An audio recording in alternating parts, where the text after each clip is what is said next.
Amados irmãos, eu quero meditar com os irmãos em Eclesiastes capítulo 9, verso 10. É uma fala bem para nós, é uma fala para a igreja, é uma fala voltada sobre o nosso trabalho, sobre o nosso esforço, para que a gente seja assertivo naquilo que Deus tem dado a cada um de nós. Vem de encontro para os dias de hoje, onde nós queremos servir ao Senhor, trabalhar para o Senhor, mas trabalhar, somente trabalhar, se não for alinhado com o que Deus espera de cada um de nós, de cada crente, de cada igreja estabelecida em cada lugar, se não for alinhado com a vontade dele, de repente a gente pode estar trabalhando de forma exaustiva e até desnecessária. E é tão bom quando a gente tem a lucidez do trabalho que a gente realiza para o Senhor, no limite do nosso esforço. Isso te faz pessoas cheias de contentamento. Diferente disso, são pessoas frustradas, pessoas que se sentem impotentes, que desejam realizar a obra do Senhor e de repente não alinhado com aquilo que Deus espera de cada um dos seus. Eu tomei como base aqui em Eclesiastes capítulo 9, verso 10, da onde extraí um tema que diz: tudo quanto te vier à mão, faça conforme as suas forças. Tudo que te vier à mão, faça conforme as tuas forças. Eclesiastes 9:10, na tradução da igreja, na Almeida Corrigida Fiel, diz o seguinte: tudo quanto te vier à mão para fazer, faze-o conforme as tuas forças, porque na sepultura para onde tu vais, não há obra, nem projeto, nem conhecimento, nem sabedoria alguma. Somente este verso. Esse conselho é do sábio rei Salomão, rei de Israel, filho de Davi, E Salomão, ele foi um homem escolhido por Deus, e Deus deu a ele uma sabedoria extraordinária. Diz o texto sagrado, lá em 1 Reis, capítulo 4, verso 29 ao 34, diz que ele compôs 3.000 provérbios, e foram seus cânticos 1.005. Ele falou sobre as árvores, desde o cedro que está no Líbano até o isopo que nasce nas paredes. Falou dos animais, das aves, dos répteis, dos peixes. E diz o texto sagrado que todos os povos vinham ouvir a sabedoria de Salomão, e todos os reis da terra. Então ele era um homem extraordinário na sua época e foi dotado desta sabedoria dada por Deus. Ele nos ensina a sermos sábios em relação ao tempo. Ele nos ensina a termos dedicação, termos esforços, mas que a gente trabalhe ou se esforce no limite da nossa capacidade. Ele diz que nós devemos aproveitar bem o tempo, de sermos bem assertivos, que a gente possa ter resultado do fruto do trabalho de nossas mãos. Eu vou abrir um parênteses aqui da seguinte forma: tudo quanto te vier à mão da parte do Senhor, faze conforme as tuas forças, porque na sepultura para onde tu vais não há obra, nem projeto, nem conhecimento, nem sabedoria alguma. Então tudo que você receber da parte do Senhor, faça segundo as tuas forças. É interessante porque o texto diz assim: tudo que te vier à mão para fazer agora, faça, e não tudo que você irá fazer, ou tudo quanto você deseja se esforçar para fazer, ou tudo quanto você planeja fazer, ou tudo quanto você acha que o outro deva fazer. Aí fica pior, né? Salomão, ele nos ensina a cada um de nós olhar para dentro de nós mesmos, e ele nos incentiva a nos esforçar, seja no trabalho secular ou na seara do mestre.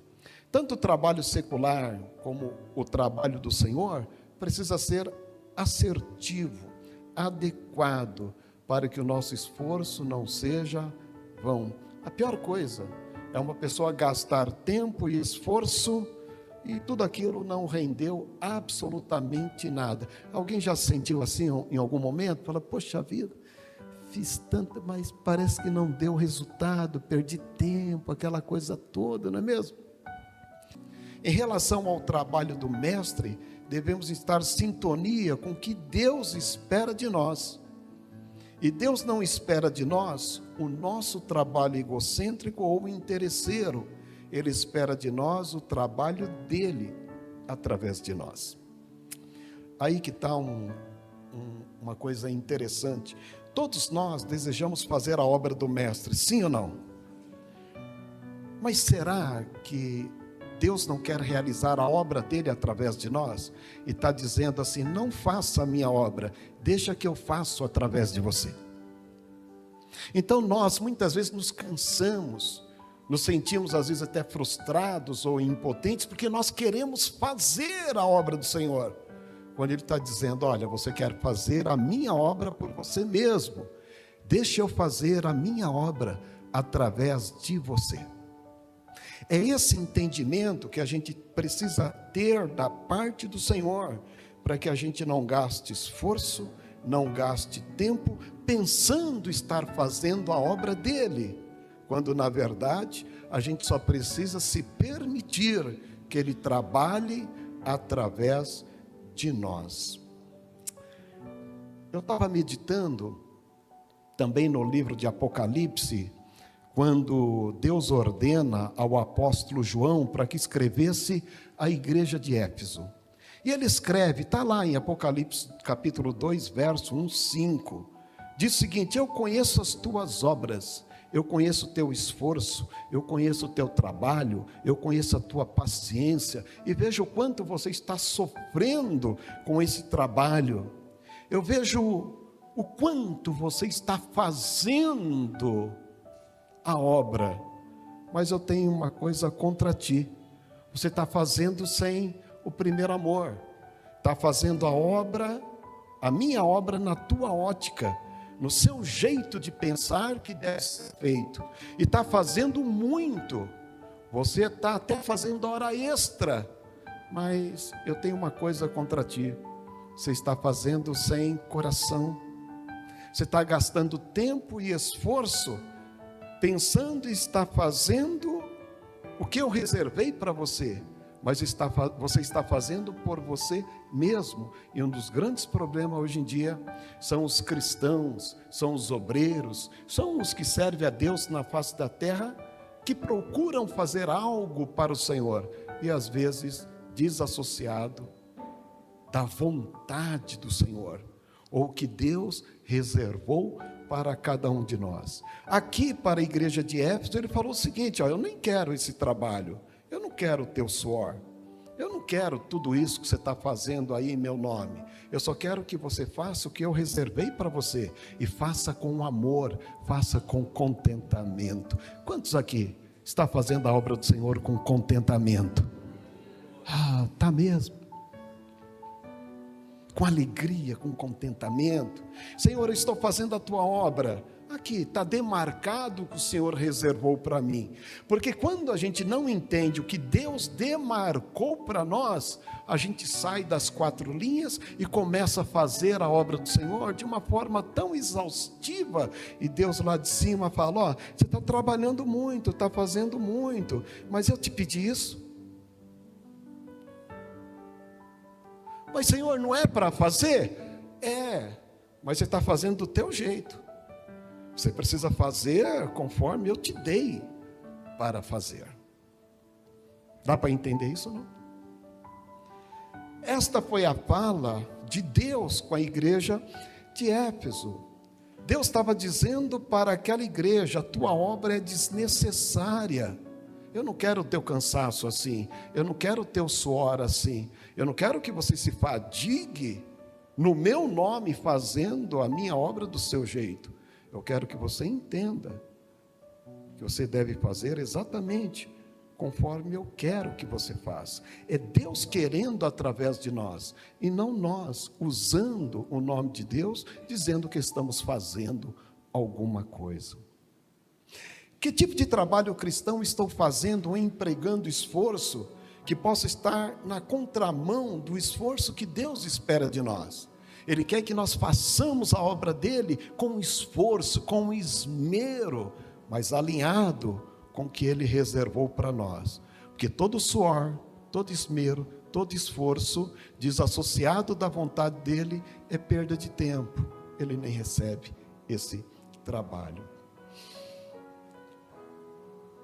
É uma palavra pastoral para nós como igreja, até mesmo pelo cenário de igreja que a gente percebe nos dias de hoje. O esforço é necessário, gente, em todas as áreas. O esforço é necessário na vida do trabalho secular, sim ou não? Tem que acordar cedo, dormir tarde, sim ou não? Enfrentar aí o metrô, o ônibus, o trem, sim ou não? A gente vive esse tempo de esforço. Na obra de Deus também.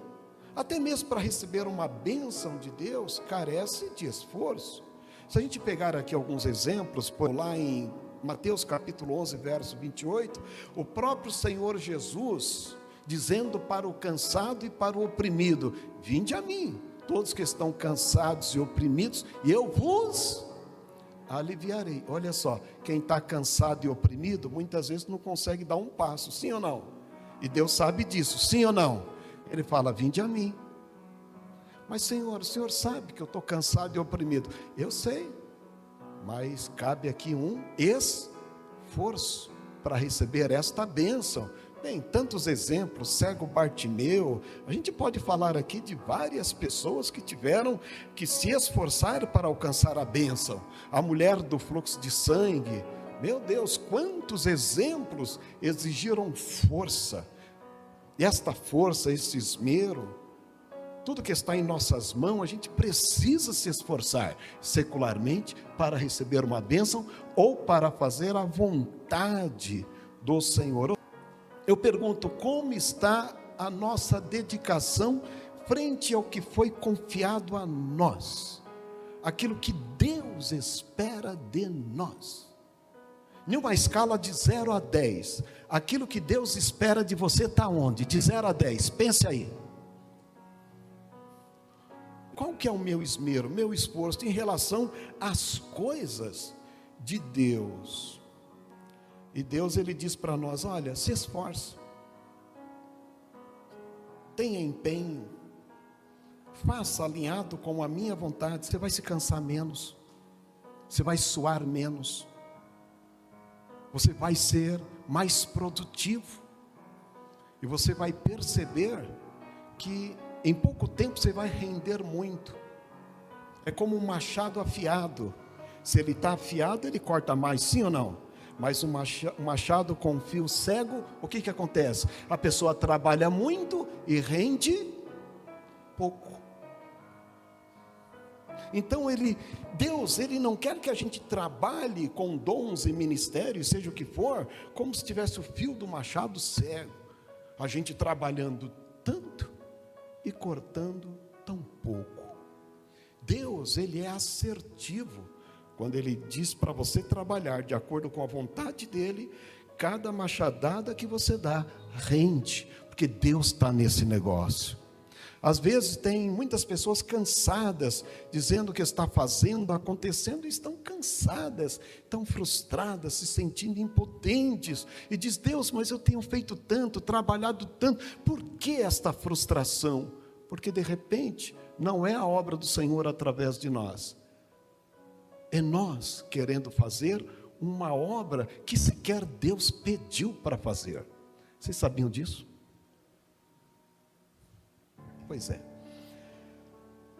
O grande segredo da vida com lucidez em relação ao trabalho, seja secular e principalmente o trabalho do Senhor, é nós estarmos nas 4 linhas. Parece 4 linhas, o pessoal fala muito aí na política, tem que estar nas 4 linhas, não é mesmo?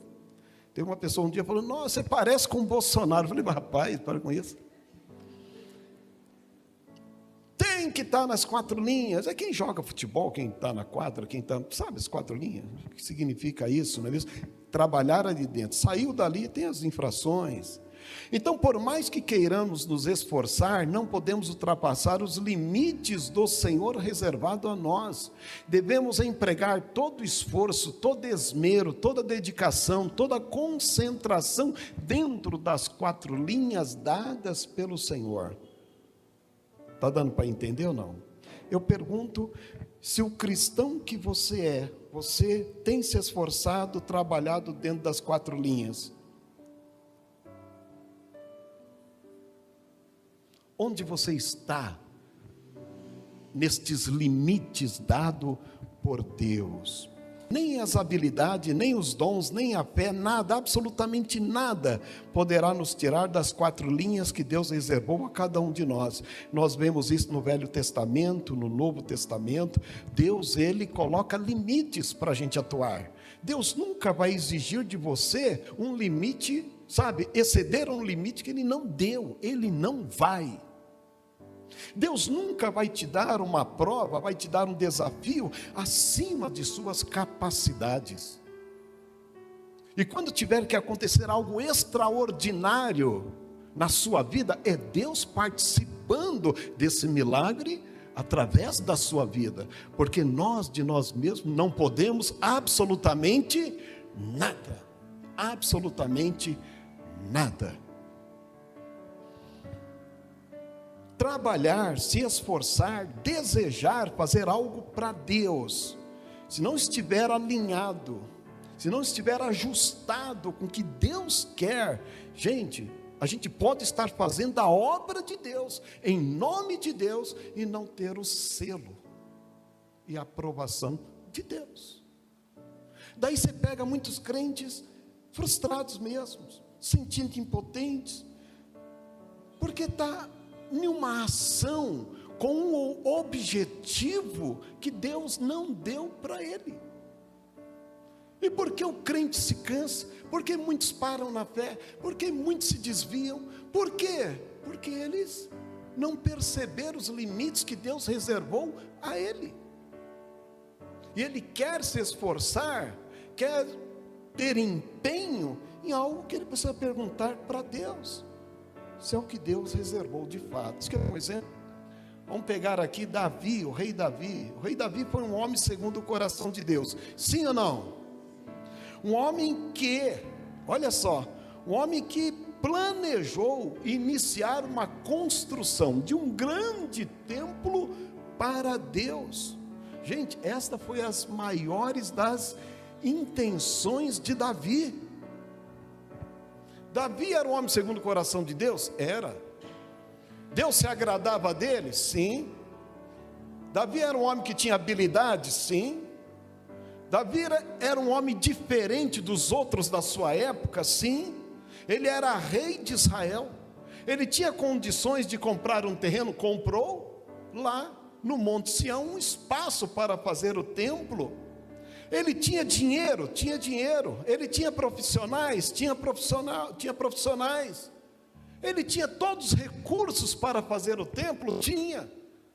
Ele podia fazer o templo, podia fazer até 10. Deus mandou o profeta falar com Davi. Diga para Davi, se eu pedir para ele fazer isso. Diga para ele, quando foi que eu pedi para ele fazer isso? Se fosse eu, ficaria com o beiço caído.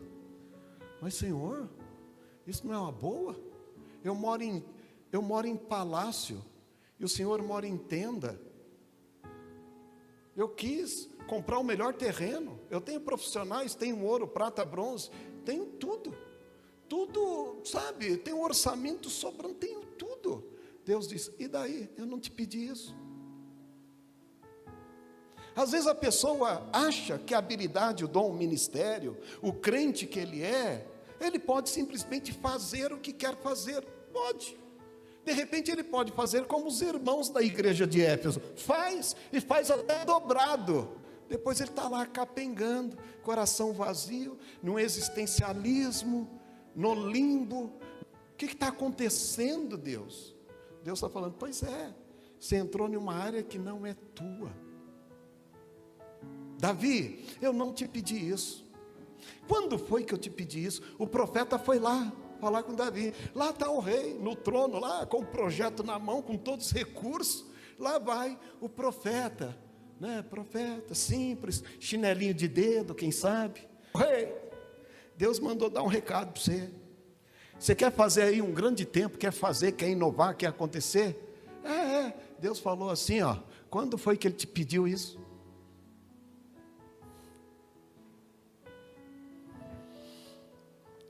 E me chama a atenção isso, de fazer tudo que vem às nossas mãos, com esmero, com esforço, mas alinhado com a vontade de quem? De Deus, gente. Tem que estar alinhado com a vontade dEle. Quando está alinhado com a vontade dEle, e você está no limite da tua força, você tem contentamento, e você não tem frustração. Você não sente impotência. O que está acontecendo que eu estou fazendo e o meu coração está vazio? É porque Deus está dizendo para cada um de nós, ou para você, como falou para Davi, eu te pedi isso. Nem sempre as melhores das intenções ou esforços, mesmo para o reino de Deus, tem a aprovação divina. Deus não aprovou o executar do templo da mão de Davi. Podemos almejar dons, cargos, ministério, mas será que teremos o selo divino? Querer não é poder, e muitos se frustram por causa disso, porque entram nestes caminhos, quando deveria orar mais, falar, Senhor, o que o Senhor reservou a mim, me faça andar nas 4 linhas, daquilo que o Senhor reservou a mim. Então Deus quem vai dizer para ele, para, ande, corra, pare, ande, é Deus quem vai, sabe, vai ser o árbitro do nosso jogo da vida. Nós não vamos sair desembestado e nem vamos parar antes do tempo. A gente vai simplesmente na orientação daquele que sabe muito bem o que devemos realizar neste mundo, seja secularmente e seja também na seara do Mestre.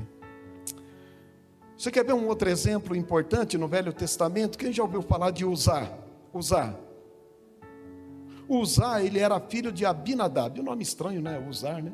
Uzá era filho de Abinadab. Ele estava lá em cima da charrete, né, a carroça, tinha os bois carregando aqui a arca do concerto, tinha ele mais um, e de repente os bois deram uma, opa, sabe?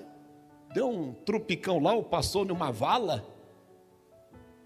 A arca do concerto e o quê? Caía. A arca era conhecida como o trono de Deus, a presença de Deus estava ali. Uzá viu aquilo, o que ele fez? Tacou a mão para proteger a arca, para que a arca não caísse. Quem sabe o que aconteceu com ele? Morreu. Por que morreu? Se ele teve boa intenção, morreu, porque aquilo não competia a ele. Tocar naquilo sagrado competia somente ao sumo sacerdote. E ele, com boa intenção, tacou a mão ali e morreu. Miriam era irmã de Moisés, não é mesmo? A mãe de Moisés, como ela se chamava mesmo? Joquebede, né? A mãe de Moisés pegou aquele bebê Moisés, né, pequenininho, colocou em um cesto e colocou ali no rio Nilo, né, e esperando que de fato a filha de Faraó achasse aquele cesto com o menino. E Miriam, né, foi acompanhando o cesto. Miriam era irmã de Moisés, ela deveria ter uns 9, 10 anos mais ou menos, e ela foi acompanhando, e de repente ela percebeu ali, né, que o cestinho chegou na filha de Faraó, e a filha de Faraó adotou o irmãozinho dela, aquela coisa toda, vocês conhecem a história. Mas chegou em um momento da vida de Moisés que Deus chamou ele para um grande trabalho, libertar o seu povo do Egito, sim ou não? Daí no meio do caminho, no meio de todos os prodígios de Deus, Miriam, a irmã de Moisés, disse o seguinte, olha, se Deus é contigo, é comigo também. Se Deus deu autoridade para você, deu a mim também. E é o seguinte, eu tenho muito para falar, Moisés. Daí Deus lá de cima se irritou. Deus lá de cima falou assim, ô Miriam, Moisés é o único que eu falo cara a cara. Você vai ficar leprosa, porque você está entrando em um jogo que não é teu. Daí Miriam ficou leprosa. Depois de alguns dias Deus tirou a lepra dela. Mas o que acontece? É quando a pessoa entra nenhuma questão, por mais que seja até com aparência de produtividade para o reino de Deus. Mas se Deus não colocar o selo ali, gente, pode ser um esforço desnecessário. Cada um de nós cristãos deve atuar nas 4 linhas demarcadas por Deus para o seu serviço, mesmo tendo as melhores das intenções, porque trabalhar para Deus sem a aprovação de Deus é desnecessário. Hoje nós vemos muito disso. Muitas pessoas querendo fazer alguma coisa, sai da igreja porque não tem espaço, eu não sei o que, e aquela coisa, tudo por causa de uma obra que de repente Deus não deu a ela. E a pessoa quer ser útil, quer ser produtiva, mas será que Deus deu? Será que Deus colocou um selo ali? E Salomão diz para nós: o que te vier à mão, o que chegar em você, não é o que você vai atrás, o que chegar em você, faça conforme teu esforço, com graça, faça com alegria. O que chegar, não é o que você está indo atrás. Essa é a dependência que a gente tem que ter de Deus, onde Deus nos coloca como membro no corpo de Cristo. É Ele quem coloca a gente nesse grande quebra-cabeça. João, você é aqui, no corpo de Cristo. Ele coloca a gente ali, a nossa pecinha é ali. Ah, Senhor, mas eu não poderia ficar aqui? Não, Ele está dizendo: o teu lugar é aqui. Esta consciência que muitas vezes nos falta, e a gente está aí, nenhum trabalho, nenhum esforço, se cansando. Gente, quantas pessoas maravilhosas, quantas pessoas com habilidades extraordinárias, quantas pessoas tendo um caminho reservado por Deus, no realizar de Deus, entrou por um caminho do seu próprio realizar, e ele se torna um cristão às vezes frustrado, impotente, sem norte. Vivemos esse dilema hoje, onde muitos procuram formas de serem cristãos. Por isso que quando uma pessoa vem para Cristo, é o Espírito Santo quem trabalha nele, sim ou não? Sim ou não? O Espírito Santo quer trabalhar nessa pessoa. É o Espírito Santo quem convence essa pessoa. É o Espírito Santo quem muda a mente dessa pessoa. É o Espírito Santo quem faz o espírito do homem nascer de novo. Por isso o nome é renascimento. Então cabe à pessoa somente obedecer para que Deus trabalhe nele. A pessoa precisa aceitar o trabalhar de Deus nele. Quando Deus trabalha nesta pessoa, Ele não quer palpite. Você sabia? Se você for lá no livro de Gênesis, Deus faz todas as coisas, cria lá os céus, a terra e etc. No 7º dia, Ele fala: bacana, é tudo isso mesmo que eu queria fazer, estou feliz, né? Não é mesmo? Sim ou não? Mas o homem foi colocado na criação em qual dia? No último dia. Deus fez tudo, no último dia pôs o homem lá, sabe para quê? Para não dar palpite. Se o homem fosse feito no 3º dia, imagina, Deus no 4º dia fazendo o sol, divisão do sol, da lua. Oh Deus, esse sol aí podia ser um pouco mais, sabe assim, rosado. As estrelas podia ter aí, né, bem mais organizado. Imagina o homem dando palpite ali, ia tirar Deus do sério. Então Deus faz tudo, e no último dia da criação fez o homem. Está tudo pronto aí, não precisa nem palpite, aproveite, desfrute. Quando Deus está trabalhando na vida de alguém, Ele não quer palpite. Ele quer que essa pessoa se esforce em permitir que Deus trabalhe nela. Porque se Deus não trabalhar plenamente nesta vida, será um cristão híbrido. Sabe o que é um cristão híbrido? Meio novo nascimento e meio mundo. Híbrido. Meio renascido e meio ainda pé no mundo. Por quê? Porque o novo nascimento é híbrido, não foi totalmente nascido ou renascido por Deus. E quando Deus quer trabalhar, Ele quer que a gente permita isso. Aqui fala do esforço divino para que a gente nasça de novo. Ele fala: deixa eu trabalhar, deixa eu explicar para você o que eu quero fazer através da sua vida. Não quero a tua obra, não quero que você faça a minha obra por você mesmo. Eu quero explicar para você o que eu reservei para você fazer. Deixa eu trabalhar. É Deus dizendo. É como um cirurgião. Imagina, eu vou lá, vou passar por uma cirurgia, e no meio da cirurgia, eu acordo e falo: doutor, essa outra parte deixa comigo. Eu tenho que acreditar plenamente no cirurgião, sim ou não? Ó, doutor, me põe aí para dormir aí, só me avisa quando eu estiver pronto. Porque quando a gente entra no meio do processo, o negócio não dá certo.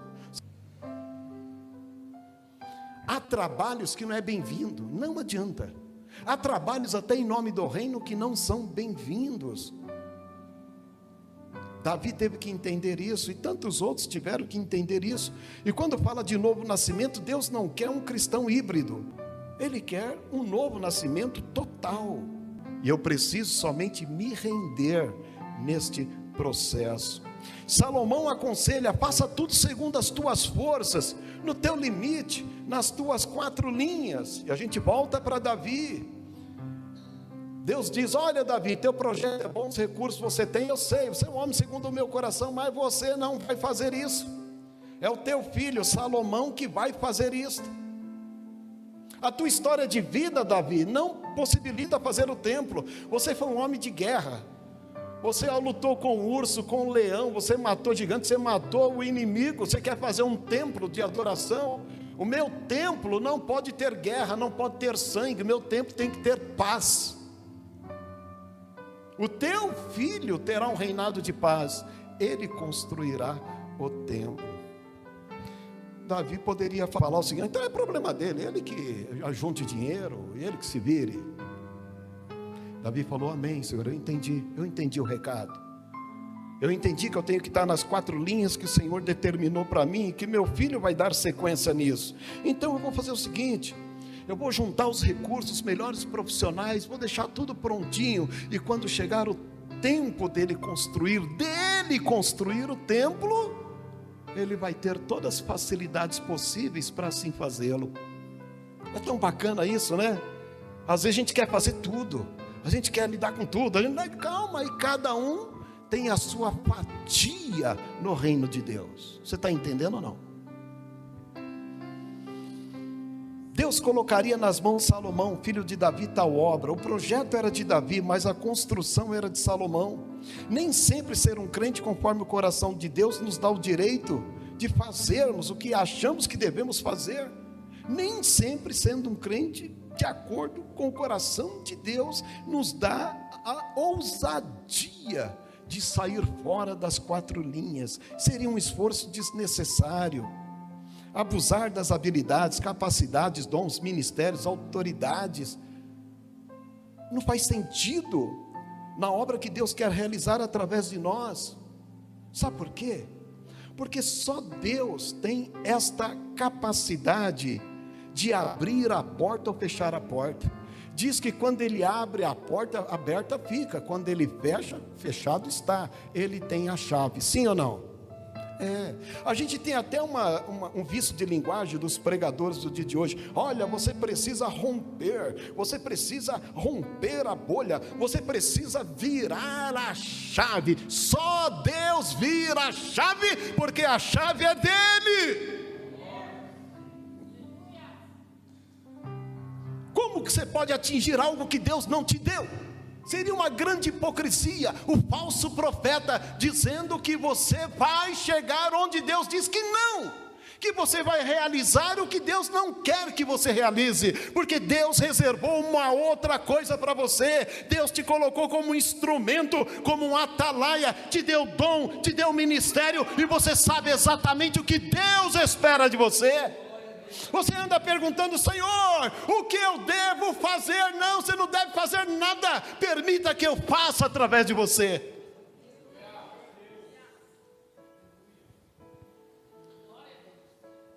Tinha uma questão na igreja de Corinto. Alguns diziam: eu sou de Paulo, outros diziam: eu sou de Apolo. Uns diziam a quem pertencia. Paulo diz o seguinte: olha, irmãos, um planta, o outro semeia, o outro rega, quem dá o crescimento é Deus. Todos nós somos cooperadores nos níveis que Deus entregou a cada um de nós. Níveis. A pior coisa é esperar que o outro faça. Estou esperando que fulano faça. Gente, às vezes a gente cria expectativa de algo que não Deus deu para o outro. Você quer ver? Vou falar de João Batista. Quantas pessoas João Batista curou?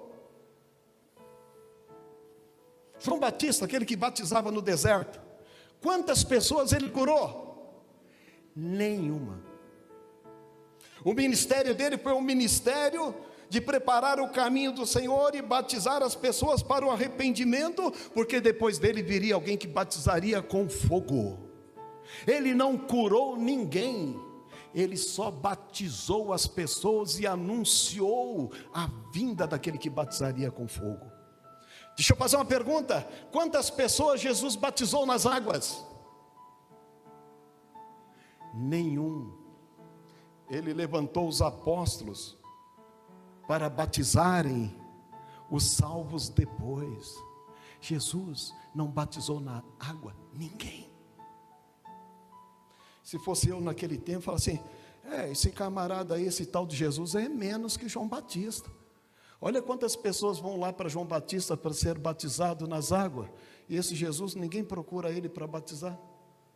Ou então alguém dizendo: esse João Batista aí, nunca vi curando ninguém, nunca vi, é um homem que só batiza, não curou, não fez paralítico andar, não fez cego ver, não ressuscitou ninguém. É claro, Deus deu para João Batista uma obra que ele deveria fazer. O próprio Cristo, Deus encarnado, fez uma obra que estava reservada a ele. Esses limites de alçadas é tão interessante no reino de Deus, algo extraordinário. Você quer ver? Deus escolheu Saulo para ser o apóstolo dos gentios, da igreja gentílica, para plantar igrejas. Mas quem é que batizou Saulo? Lembra? Saulo estava indo no caminho de Damasco perseguir os crentes. No meio do caminho ele viu uma forte luz, ele caiu, ficou cego, foi lá para a rua direita, na casa de um tal de Judas, e lá ele ficou esperando o que iria acontecer com ele. Deus usou um tal de Ananias, falou: Ananias, meu servo, vai lá na rua direita, na casa de fulano de tal, lá está Saulo esperando por você, ore por ele. Ananias falou: Senhor, esse homem está perseguindo a igreja, estava com cartas lá do Sinédrio para prender os crentes. É você, eu te escolhi para isso. Não dá para mandar outro? Não, é você. Senhor, manda Pedro, manda Judas, manda Tiago, vai lá, Ananias. Deus falou: Ananias. Daí Ananias falou: tá bom, Senhor, vou lá, vai lá na rua direita, entra na casa lá do fulano de tal. Saulo, olha como é que Ananias entra: Saulo, meu irmão. Saulo, meu irmão, o Senhor falou comigo que era para eu vir aqui, né? Eu estou aqui, aconteceu isso, tal. Diz a palavra de Deus que Ananias impôs as mãos sobre Saulo, a cegueira dele foi embora, e Ananias batizou ele nas águas. Nunca mais você ouve esse tal de Ananias fazendo alguma coisa. Mas Saulo, ele desbravou a Europa inteira. Ele era um vaso escolhido de Deus. Ele era um vaso escolhido para a igreja gentílica. Ananias só fez aquilo. Mas uma coisa eu tenho certeza: todas as almas que Paulo ganhou, Ananias teve a comissão dele. Quem é você nessa história? Ananias ou Saulo? Quem somos nós no contexto do trabalhar do reino de Deus, ou Deus trabalhando através de nós? A gente pode falar, por exemplo, da Desesul, que é uma igreja pequena, uma igreja desse tamanho que vocês estão vendo. Esses dias eu recebi um apóstolo de uma igreja grande, falou: vocês podem nos ajudar na questão do credo da nossa igreja? Claro, a gente pode, nossa igreja é grande, tem tantas congregações. Eu falei o seguinte: qual é o seu credo? Ele falou: cruz credo? Eu falei: não, credo, o que o senhor crê lá? Não sei disso não, moço. Tá bom. É uma igreja grande que não tinha fundamentos, que não tinha credo. Mas cada um no teu cenário, ter esse discernimento, De tudo que nos vier às mãos para fazer, devemos fazer segundo a vontade de Deus. Deus está reservando algo para a Desesul, e o que Deus reservou para a Desesul está no nível que Deus reservou para nós. Um dia alguém falou o seguinte: olha, mas essa igreja podia ser bem maior. É claro, se Deus quiser que chegue, ela vai chegar onde ela tem que chegar. Nós tivemos uma visão de emancipar trabalhos, para que o reino de Deus floresça mais. Eu vim de um ministério com 2.500 igrejas, com 30 anos de idade, eu dirigi a segunda mais importante igreja de um campo. Com 30 anos de idade, eu cheguei no meu pastor e falei: pastor, eu sinto que eu vou ser mais útil aqui, porque Deus me deu isso, o Senhor me dá permissão, eu dou permissão. E eu fui então fazer aquilo que eu entendia que Deus queria realizar através de mim, e fui fazer. A gente vê esta preocupação que a gente tem nos dias de hoje, de vivermos em um mundo capitalista, inclusive nas questões divinas. Pegar uma estatística aqui para vocês terem uma ideia. No Brasil nós temos 70 milhões de evangélicos, temos 109.560 templos. Não são os grandes templos que estão lá dentro da comunidade, não são os grandes templos que estão lá no morro. Pegar um outro exemplo aqui, as Assembleias de Deus no mundo tem 367.398 igrejas contabilizadas, 53.700.000 membros, dá mais ou menos 146 membros por igreja. Estou falando das Assembleias de Deus no mundo, 146 crentes por igreja. Daí quando você começa a entender o que Deus reservou para você, eu não sei se Deus vai te colocar em um grande templo, ou se Ele vai te colocar em uma igreja pequena. Uma coisa que eu sei: Deus quer te dar dons, quer te dar ministério, e que você seja feliz no realizar dele, e Ele através de você. Isso chama contentamento. A tua chamada, o teu esforço, o teu trabalho ou fé é para as pessoas que vêm até você? Ou que Deus te deu é para ir até onde as pessoas estão? Os grandes templos, eles estão próximos das grandes avenidas, as pessoas precisam se locomover até lá. Já as pequenas igrejas estão dentro das comunidades, muitas vezes onde não tem acesso, muitas vezes sequer não tem saneamento básico, e ali tem um grupo de crentes felizes no exercício do dom e do ministério que Deus entregou a elas. Isso chama missões. A Desesul já fez vários discípulos dentro e fora. Estamos na média do que é esta divisão populacional de crentes por número de igrejas. E eu fico pensando, o que é realizar a obra no nível do nosso esforço? É você ter a lucidez, a consciência que você está realizando o que Deus te deu. O que Deus está fazendo através de você.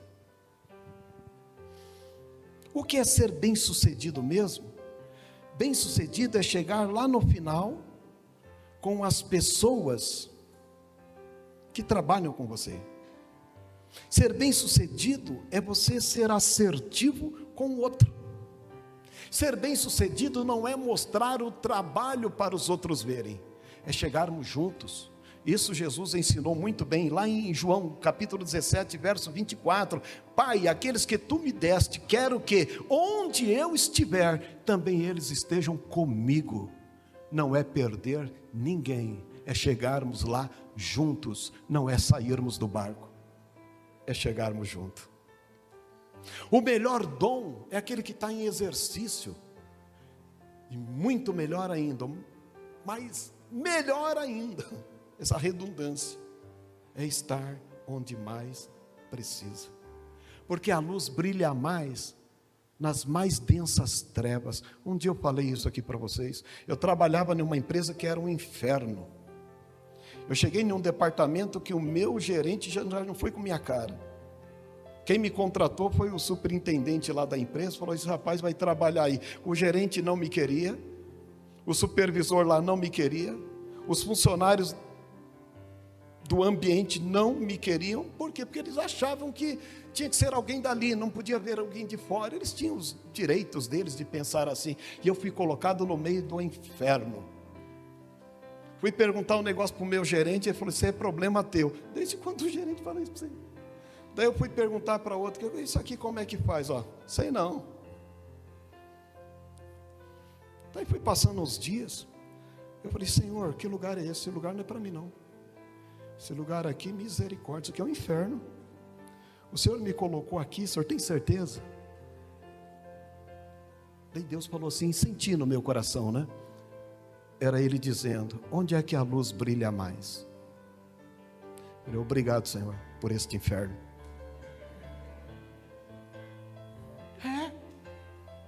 Nós somos desafiados para mostrar quem somos, mas mostrar por nós mesmos, não, é Deus se revelando através de nós. Nós não temos luz nenhuma, nós não temos sal nenhum, é Deus se revelando em luz e sal através de nós, aleluia! Nós não podemos absolutamente nada, a gente só tem que estar na dispensação de Deus. Quem sabe Ananias estava lá, oh meu Deus, naquela casa, veraneio, graças a Deus estou escondido aqui de Saulo. Olha, Saulo está perseguindo todo mundo. Ele pegou cartas lá na sinagoga, lá, falou com o Sinédrio, está com carta na mão, vai prender todo mundo, já prendeu velho, criança, já matou Estevão, já está matando outras pessoas. Graças a Deus eu estou aqui bem guardado. Senhor, obrigado por esta proteção, por essas 4 paredes, obrigado, Senhor, porque aqui eu estou guardado. Daí Deus fala, tá não, sai, porque ele está lá na rua direita, você vai orar por ele. Tá não. Mas Senhor, não é comigo, é com você sim. Você escolhe, ou você faz a tua obra escondido aí, ou você permite que eu trabalhe através de você. Pois é, Deus queria dar uma oportunidade para a cidade de Nínive. Deus falou, Jonas, vai lá e prega para aquela cidade que eles têm uma oportunidade de arrependimento. Senhor, o Senhor está dando uma oportunidade para eles se arrepender? Estou dando, vou não. Aí que está o grande problema. É quando a gente não permite que Deus trabalhe através de nós. Nós queremos trabalhar do nosso jeito, para a nossa ótica, do nosso jeito, achando que temos habilidades, dons, ministério, recursos, seja o que for. Senhor, eu consigo fazer e posso chegar longe com isto daqui, tá bom, eu sei disso. Mas eu te dei 4 linhas para você trabalhar, para você permitir que eu trabalhe através de você. E se você permitir isso, você não ficará frustrado. E Ananias, gente, não ficou. Sabe por que não ficou? Porque hoje, 2000 anos depois, nós estamos lembrando desse tal Ananias, que foi na rua direita, que orou por Saulo, que deu visão para ele, que batizou Saulo, que foi mudado o seu nome por Paulo, e o evangelho através de Paulo chegou até nós. Por quê? Porque Ananias permitiu que Deus trabalhasse através dele. Às vezes esforço é se permitir, às vezes esforço é ter renúncia. Tema difícil, hein, da renúncia, hein? Nosso pensamento deve ser, Senhor, se tu não estiver conosco, não queremos ir a lugar nenhum. Moisés falou isso. Moisés falou o seguinte, Senhor, se o Senhor não for com a gente, eu não vou. Eu só vou, Senhor, se o Senhor for comigo. Senhor, não permita eu fazer nada, se o Senhor não quiser que eu faça. Senhor, eu estou vendo que a arca está tombando, o negócio está quase caindo. Tá, deixa cair, mas não põe a mão não.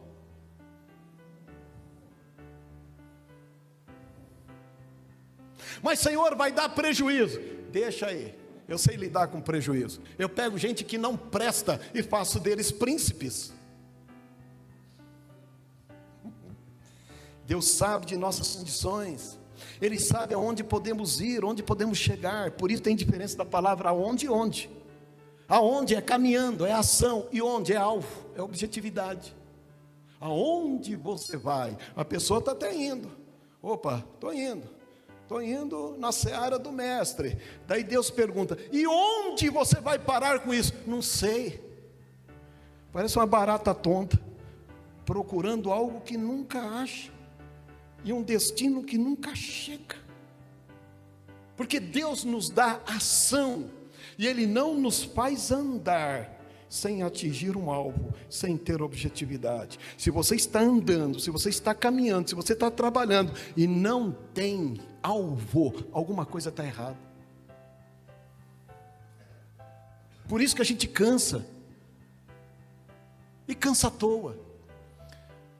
Gente, para chegar na terra prometida era questão de dias. O povo começou a inventar coisas, começou a inventar um monte de coisas, demorou 40 anos, porque não quiseram o caminho que Deus deu para eles. Deus sabe das nossas condições, Ele sabe que devemos andar, mas devemos andar com objetividade, com assertividade, em termos algo para alcançar. Por isso que, se trabalharmos e não tivermos alvo, a gente pode se cansar. Para a pessoa não crente, ele precisa permitir que Deus trabalhe nele por inteiro, senão vai ser um novo nascimento híbrido. Tem muitos crentes híbridos, vocês sabiam disso não? Meio água, meio óleo, uma mão crucificada na cruz e a outra com tijolo, híbrido. Tudo quanto te vier à mão, faça conforme tuas forças. O que cabe a você, faça com amor. O que cabe a Deus, permita que Deus faça através de você. Devemos nos render, e esta é a velocidade que Deus espera de nós. Como Ele falou para Abraão: anda na minha presença, anda, eu vou te levar à terra prometida, anda. Gente, imagina, quando você tem um lugar bacana, algo bacana para atingir, você não quer andar, você quer correr, sim ou não? É igual aquele ônibus que você está perdendo, o metrô, o trem, vai sair, tem que correr para alcançar, não é mesmo? Só que Deus diz: eu tenho uma grande bênção para você alcançá-la, eu quero que você ande. Senhor, não dá para correr para alcançar mais rápido? Não, você tem que andar. Abraão, anda na minha presença. Da mesma forma, Deus abriu o mar vermelho, não respeitou os velocistas, Ele respeitou o passo das crianças e dos idosos, Ele permitiu que o povo andasse no seu tempo e chegasse junto, porque Deus sabia do esforço de cada um. Deus não respeitou o esforço dos velocistas, mas respeitou os passos das crianças e dos velhos. Deus é um Deus extraordinário, que diz assim para nós: faça, trabalhe, tenha esforço, mas seja assertivo. Para o não crente, Ele fala o seguinte: você permita que eu trabalhe na sua vida, eu quero trabalhar na sua vida. E o teu trabalho qual que é? Você vai ter que se esforçar para se permitir. Gente, se esforçar para permitir, às vezes não é fácil, às vezes é uma cirurgia que você tem que passar. Por mais que você não queira, você tem que se esforçar para permitir, porque se você não fizer, pior fica. Nós vivemos um tempo onde a gente precisa trabalhar com esmero, com esforço, secularmente, em qualquer área, nas coisas de Deus, mas assim, tendo uma boa consciência naquilo que Deus reservou para nós. E Salomão, ele diz o seguinte: se esforce, alcance seus objetivos, faça isso, mas seja assertivo. Deus também fala isso conosco. O pródigo, ele quis fazer algo, uma obra dele, um trabalho dele, pegou os recursos e foi, deu errado, daí ele voltou quebrado. Às vezes, em tentar fazer, seja o que for, sem um auxílio divino, gente, não vai dar certo, não vai prosperar como se deve, em qualquer área. Eu não sei o que Deus reservou para cada um que está nesta noite, nas 4 linhas que Ele te pôs para jogar.